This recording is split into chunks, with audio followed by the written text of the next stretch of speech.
सोचिए, मुंबई में एक सपनों का घर। और क्या हो अगर वही घर एक बुरे सपने में बदल जाए। अमित की कहानी कुछ ऐसी ही है। तो चलिए देखते हैं कि उसके साथ आखिर हुआ क्या। यही सवाल था जो अमित के दिमाग में घूम रहा था, और इसका जवाब उसे इतनी जल्दी और इतने भयानक तरीके से मिलने वाला था, इसकी उसने कल्पना भी नहीं की थी। तो कहानी की शुरुआत होती है बिल्कुल किसी फिल्म की तरह। अमित एक नौजवान जिसे मुंबई के सबसे पॉश इलाके बांद्रा में एक बहुत ही सस्ता और शानदार फ्लैट मिल जाता है। लेकिन कहते हैं ना, जो चीज़ सच होने के लिए कुछ ज्यादा ही अच्छी लगे, उसमें अक्सर कोई न कोई गड़बड़ होती ही है। तो एक तरफ था उसके सपनों का घर, और दूसरी तरफ एक ऐसी हकीकत जिसका उसे दूर दूर तक अंदाजा नहीं था। तो पहली रात आई। घर में शिफ्ट होने के बाद सब कुछ आराम से था, बिल्कुल शांति। लेकिन फिर आधी रात के करीब ऊपर वाले फ्लैट से एक अजीब सी आवाज आने लगी। टप टप टप। ऐसा लग रहा था जैसे कोई कंची गिरा रहा हो। खैर, अगली सुबह हुई। अमित ने सोचा, चलो हो सकता है ऊपर बच्चे होंगे, खेल रहे होंगे, इसीलिए उसने इस बात को ज्यादा गंभीरता से नहीं लिया। लेकिन उसकी एक छोटी सी शिकायत एक ऐसे राज से पर्दा उठाने वाली थी जो बहुत ही ज्यादा डरावना था। तो उसने नीचे जाकर बिल्डिंग के वॉचमैन रामू काका से बड़े आराम से कहा, काका, वो 402 में जो परिवार रहता है ना, उनको जरा बोलिएगा कि रात में थोड़ा शोर कम करें। उसे लगा ये एक मामूली सी बात है, रोज की बात है।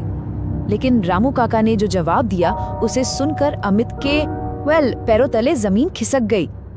रामू काका ने कहा, साहब, 402 नंबर का फ्लैट, वो तो पिछले 10 साल से बंद पड़ा है, वहां कोई नहीं रहता। 10 साल, जरा सोचिए इस बात को। एक फ्लैट जो 10 साल से बंद है, ताले लगे हैं, वहां से आवाजें कैसे आ सकती हैं? अब इस बात के बाद अमित का दिमाग खराब हो चुका था। उस रात उसे ठीक से नींद नहीं आई, और दूसरी रात डर का लेवल और भी बढ़ गया। इस बार कंचों की आवाज नहीं थी, नहीं, इस बार आवाज आ रही थी किसी भारी चीज को जमीन पर रगड़ने की, घसीटने की, कुछ ऐसी। अब अमित के सब्र का बांध टूट गया। गुस्से और डर के मिले जुले एहसास में उसने एक झाड़ू उठाई और अपनी छत पर जोर जोर से मारा, एक तरह से इशारा देने के लिए कि बस करो अब। लेकिन शायद ये उसकी सबसे बड़ी गलती थी। और जैसे ही उसने झाड़ू मारा, घसीटने की आवाज एकदम से बंद हो गई। सन्नाटा।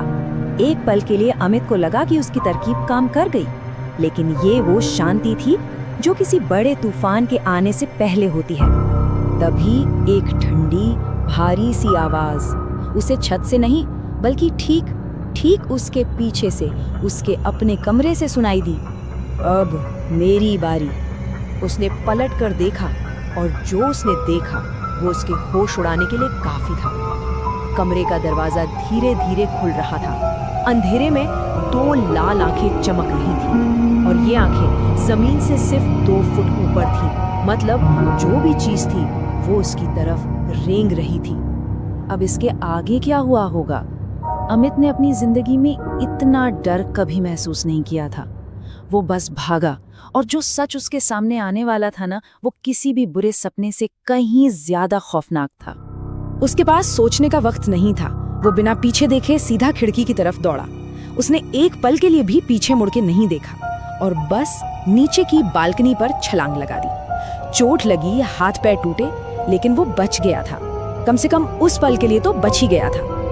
हाँ, उसे चोटें आईं, हड्डियां टूटी, लेकिन वो जिंदा था।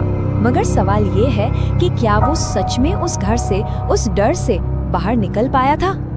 बाद में जब पूरी छानबीन हुई तो उसे पता चला उस फ्लैट का भयानक सच ये था कि 10 साल पहले फ्लैट नंबर 402 में रहने वाले एक आदमी ने अपने ही परिवार की हत्या कर दी थी, और उनकी लाशों को फर्नीचर के अंदर छिपाकर बंद कर दिया था।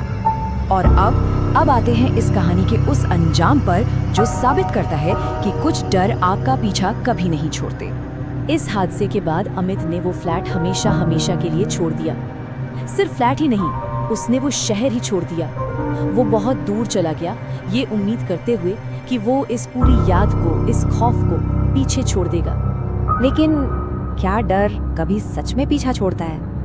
क्योंकि आज भी इतने सालों बाद भी जब अमित सोने की कोशिश करता है, जब रात में एकदम सन्नाटा हो जाता है, तो उसे वही जानी पहचानी आवाज सुनाई देती है, टप टप टप। लेकिन इस बार ये आवाज ऊपर से नहीं बल्कि उसके अपने बिस्तर के नीचे से आती है।